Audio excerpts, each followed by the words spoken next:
Welcome to From the Den podcast, providing Bears and NFL fans alike with compelling news, discussion, and debate. I'm your co-host Benjamin, joined alongside my dear friend and co-host Oren. Hey Benjamin, let's get right into it. As always, kickoff starts now. So, we kind of touched on this in a different one, but if the Bears start Nick Foles week 1, do they worry about him flopping and having to start a non-confident Trubisky? The Bears start Nick Foles in week 1. I think that if the Bears start Nick Foles in week 1, they are completely done with Trubisky. So Trubisky will not even be in the equation anymore. Like you were saying, I agree with this. Once Nick Foles starts, Trubisky is out. I don't think they'd worry about him flopping because if him starting in the first place shows that they have enough faith for him not to flop and to play consistently. Now, if he does flop, that's a different story. That's a good question. Would they start Trubisky? Yes, because he's still easily a better quarterback than Chase Daniel. I know some Bears fans would beg to defer, but Chase Daniel just has that backup quarterback luck where they play well for the first game.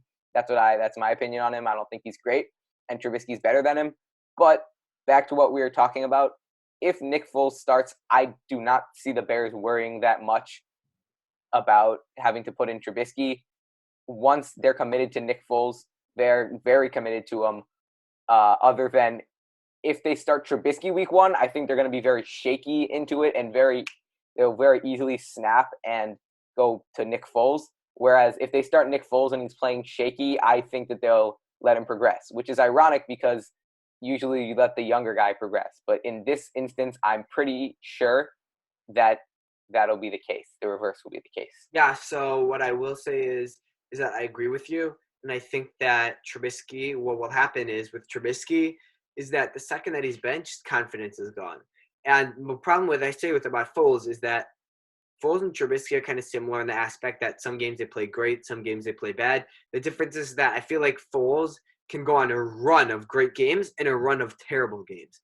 And Trubisky just goes good, bad, good, bad. Does Nick Foles ever play terribly? In the past few years, at least, he's been pretty solid. Well, I guess in Jacksonville, he wasn't great. In Jacksonville, he wasn't great. In Philadelphia, he did play well. But if you look at it, when Wentz was still rehabbing from his ACL injury when they started, I think it was the 2018 season, he didn't play amazing. And I think when he played with the Rams, he didn't play amazing. I get that was like 4 or 5 years ago. But I think that Nick Foles is the type of guy who's a momentum guy. He'll play great for a few games, and he can keep that going, but he'll play terribly for another few games. So once Nick Foles builds momentum, he can build off of it, whereas Trubisky will just be up and down, depending on the game, or even depending on the quarter in some games. Yeah, exactly. And I think that what worries me the most is that I think that Nick Foles is more likely to be great than bad. But what I'm worried about is I think the season is done if Foles is bad. Because the second that Foles does badly for 2 games straight, there's no way Trubisky can recover from being benched. Exactly. And I think that it's just such a beating for Trubisky to have to come back in. And also, speaking of that, if Foles gets injured again and Foles is starting, I can't imagine Trubisky does amazing. I really can't. Because he's out of Chicago the second he gets benched. Yeah, so the only way that Trubisky plays well this season, I think we're both in agreement on this, is if he starts in the very first game. So the thing to worry about is Foles starting, playing badly, and then Trubisky coming in, he'll play shakily, and that'll just be the end of the season. So if Foles is to start, they have to be 100% confident that he can go out and produce, because if he can't, it's not the same case with Trubisky where they could just bench him if he plays badly week 1. With the case of Foles, if he plays badly and he's starting week 1, the whole season will be over because Trubisky will not be able to produce. If you enjoyed this episode of From the Den, please remember to subscribe, comment, and like this video.